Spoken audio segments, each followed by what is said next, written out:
Coming up in tonight's broadcast, a sorority's philanthropy, a career fair in the field of medicine, preparations for the mighty Blueberry Fashion Show, and of course, a look at your weather forecast. All that and more right here on the Beaver News.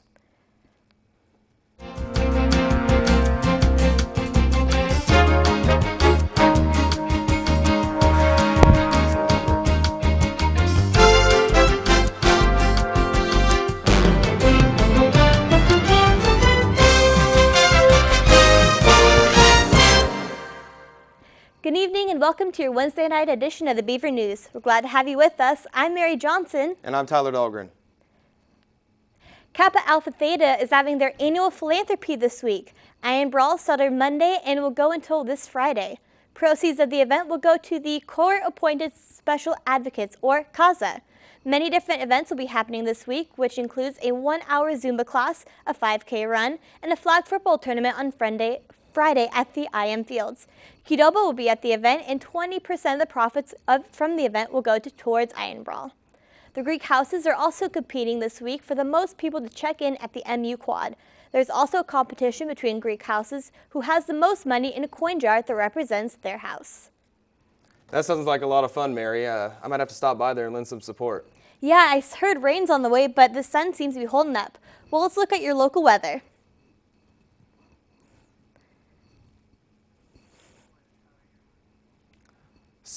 Speaking of exercise, scientists at OSU found that women are more prone to knee injuries. And the finding of a new study suggests this may involve more than just differences in muscular and skeletal structure. As reported by the university website, men control nerve impulses similar to that of a sprinter, while the nerve impulses of women are more similar to those of an endurance-trained athlete, like a distance runner. The research may help to explain why women tend to suffer ruptures more often than men and may lead to improved types of training that individuals could use to help address this issue. Do you want to show what you got on the runway? Well, the Mighty Blueberry Fashion Show will be taking place April 25th at the McNary Dining Center. The show is open to students and it doesn't matter what major. If you're interested in applying to participate in the show, there are sign-up sheets in the McNary Dining Center. Garments must be finished and turned in by 5 p.m. Friday, April 20th. Questions? Go to the University Housing and Dining Services website. Do you know you want to work in the field of healthcare but aren't sure which profession is right for you? Well, the Oregon State University-sponsored 11th Annual Health Promotions Career Fair will give you the opportunity to explore the numerous career paths available. The fair will take place next Tuesday, April 24th at LaSalle Stewart Center. Over 50 professional health school admissions representatives will be present at the event. The 2012 Interfaith Community Service, IFCS, Service Meets Spirit Conference is taking place today from 11:30 to 8 in the CH2M Hill Alumni Center. The IFCS initiative at OSU aspires to initiate meaningful dialogue between religious and non-religious individuals, bringing together students from all walks of life. This conference will provide an open forum for students to engage with one another and share how their beliefs and values influence their decisions in life. The IFCS conference is free to all OSU students, community members, and Corvallis community members.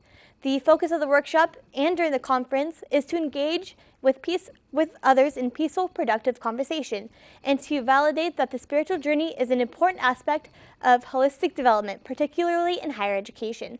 These workshops will also encourage personal reflection on topics tied to the value of service, personal meaning, and diverse spiritual philosophical beliefs and practices. On a more historical note, it's been 100 years since the Titanic sank in freezing North Atlantic waters, and now a generation is finding the Titanic fashionable.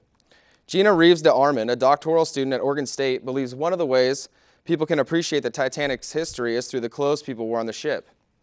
In her studies, Reeves DeArmond explores the display of dress artifacts and costumes in Titanic museum exhibits. Whether on film or in museums, the OSU grad student notes that the role of dress and costumes is important in how people learn about the event. The SSI has organized 4 films which will be shown for free every Friday in April in the Gilliflint Hall. Bringing friends and family is highly encouraged. There are 2 more weeks left in the event. The next movie, Greenhorns, is about a farmer filmmaker who has spent 2 years going around the U.S., meeting different young farmers and helping them resettle the land. The film is an ode to their grit and entrepreneurial spirit, and an explanation in sustainable agriculture and an enticement to reclaim their national soil, and it will play this Friday, April 20th at 6 p.m. Are you looking for a great volunteer opportunity? Organizers of the Live Well, Age Well Expo are looking for 6 to 8 people to help with basic staffing needs on the day of the event, to help guests find their way around or answering questions. The Live Well, Age Well Expo is a health expo focusing on intergenerational health and promotion of healthy behaviors. There's also a need for volunteers to put flyers up around campus and the Corvallis area. The expo will take place on May 14th from 9 a.m. to 3 p.m. at the Lynn County Fairgrounds. The Center for Civic Engagement is hosting an Earth Day service project on Saturday, April 21st from 8:15 a.m. to 1:15 p.m. Projects include litter patrol, invasive species removal, and a light pruning along the vibrant wetlands habitat. These projects provide opportunities to understand more about the wetlands. Students will meet in the MU Journey Room at 8:15 a.m. to get organized, turn in paperwork, and travel to the service project. The service will last from 9 a.m. to 1 p.m. CCE will provide transportation to and from the service site. Space is limited to only 40 students who register.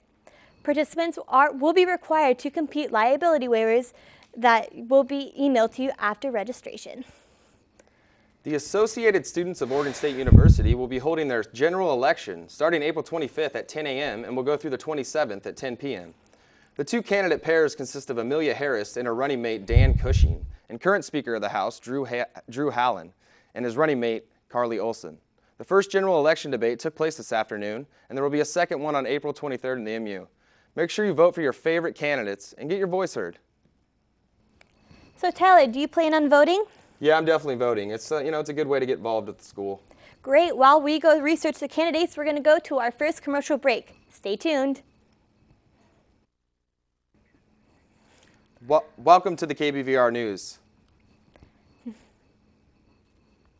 Residents in the small town of Redbud, Illinois are looking for the person in their hometown who bought the winning Megabucks ticket worth $218 million last month. CNN reports the mystery winner's identity will be revealed by the lottery sometime today. The owner of the store and the 9 employees at the Moto Mart collected their own payoff for selling the winning ticket. Their company gave them $50,000 to share from the $500,000 bonus paid to the store by the Illinois Lottery. 2 other winning tickets were sold for the March 30th drawing that has a record $656 million pre-tax payout. Maryland and Kansas allowed their winners to remain unnamed, but Illinois requires them to come forward publicly. CNN reported late this afternoon that revered TV producer and host of New Year's Rockin' Eve, Dick Clark, has passed away at the age of 82. As reported by CNN, the icon passed away Wednesday morning following a massive heart attack. He is survived by his wife, Carrie, and his 3 children, Rock, Dwayne, and Cindy. Known as America's Teenager because of his long-time hosting duties with the dance show American Bandstand, Clark also hosted numerous other television favorites, including $25,000 Pyramid and TV's Bloopers and Practical Jokes. The mother of the 2 men accused of shooting and killing 3 African Americans in Tulsa, Oklahoma earlier this month said Tuesday that her son was, quote, a very good kid, end quote. CNN reports that Terry Alexander is currently serving 18 months in an arson conviction. Alexander's son, Jake England, and his friend Alvin Watts are accused of first-degree murder in the charges of the April 6 shooting spree. In addition to the first-degree murder charges, Watts and England also faced 2 counts of shooting with the intent to kill and 5 counts of malicious harassment, the equivalent of a hate crime under Oklahoma law. Prosecutors have not yet announced if they plan to seek the death penalty in the murder charges. According to CNN, with just 6.5 months to go until November's presidential election, it's basically all tied up between President Barack Obama and all but certain Republican presidential nominee Mitt Romney. A CNN poll indicates that on average, 47% of registered voters say they back Obama, with 45% supporting Romney. The former Massachusetts governor, who is making his second bid for the White House, with each poll having a sampling error greater than Obama's 2-point margin over Romney. It's fair to say that the race can be considered a dead heat. Well, we're going to go to our local weather update. What's our weather looking like for the week?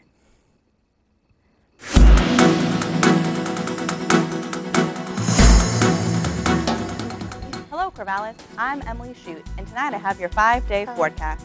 Tonight, expect to see some cloudy skies with a low of 45 degrees. Thursday, we have some rain showers during the day with a high of 61 degrees and a low of 55 degrees. Friday, expect to see more cloud cover with a high of 64 degrees and a low of 46 degrees at night. Saturday, we are back to the beautiful sunshine with a high of 73 degrees and a low of 50 degrees at night. Finally, Sunday, we are unfortunately back to rain with a high of 73 degrees and a low of 50 degrees. That's your 5-day forecast this evening. Back to you in the studio. The Space Shuttle Discovery landed at the Dulles International Airport outside Washington Tuesday after a series of nihilistic flybys on the back of a NASA Boeing 747. CNN reports after traveling 148 million miles, the shuttle has had its last trip.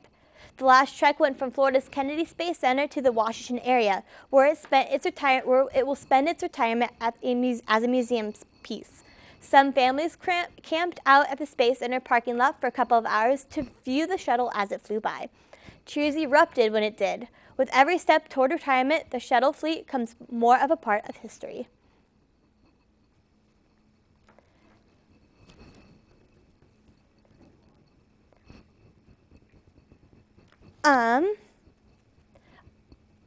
According to CNN, mothers, after factoring in the rising cost of childcare, the daily commute and other work-related expenses, are figuring out that having a job doesn't pay. For most working parents, childcare is by far the greatest expense. In 2010, the cost of putting 2 children in childcare exceeded median annual rent payments in every state, according to a report by Child Care Aware of America.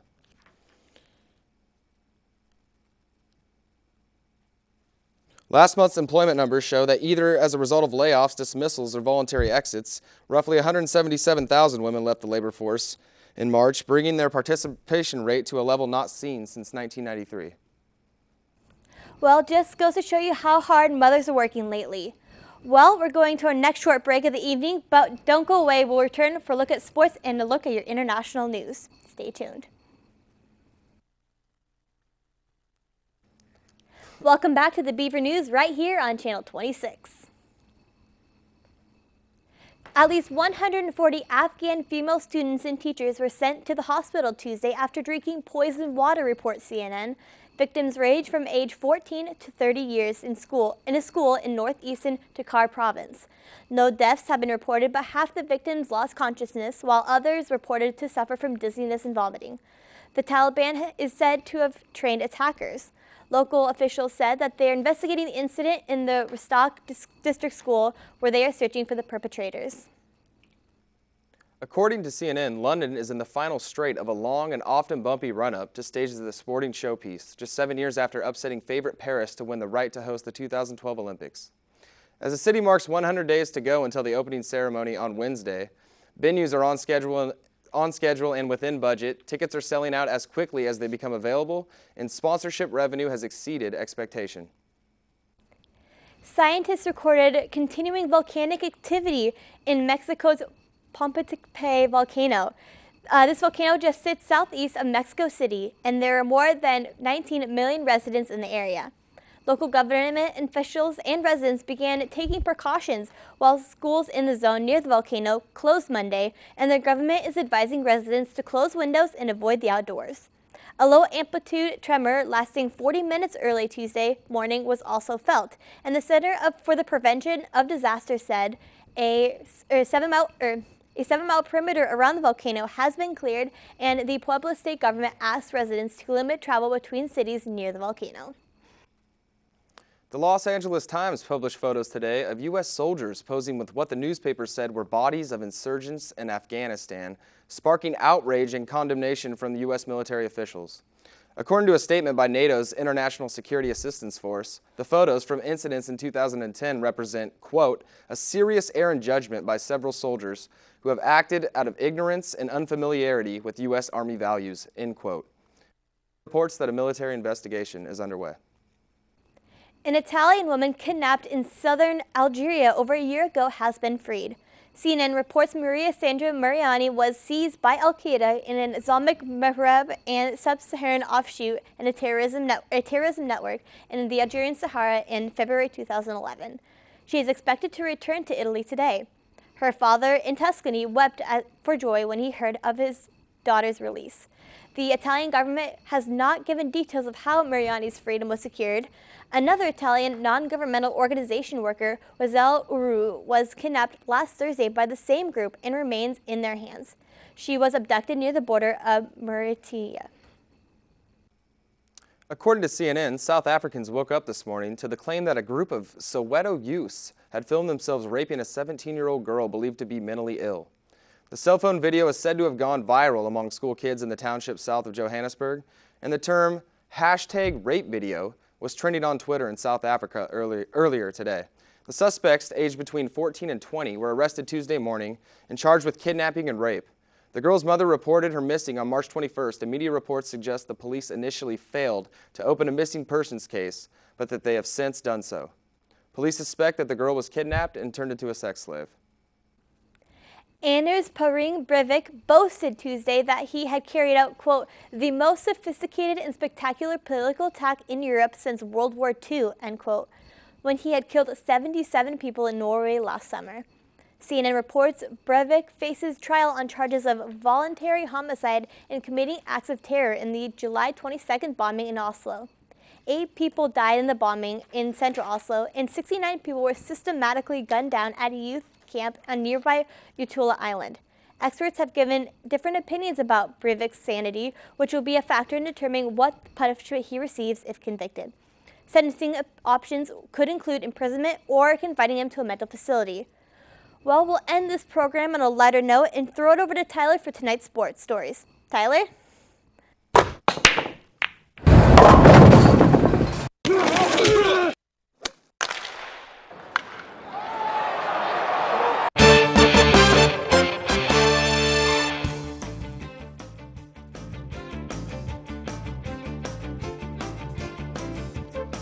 The always exciting gymnastics team is on the road this weekend to wrap up the season in Georgia at the NCAA National Championships to compete for a spot in the Sweet Six.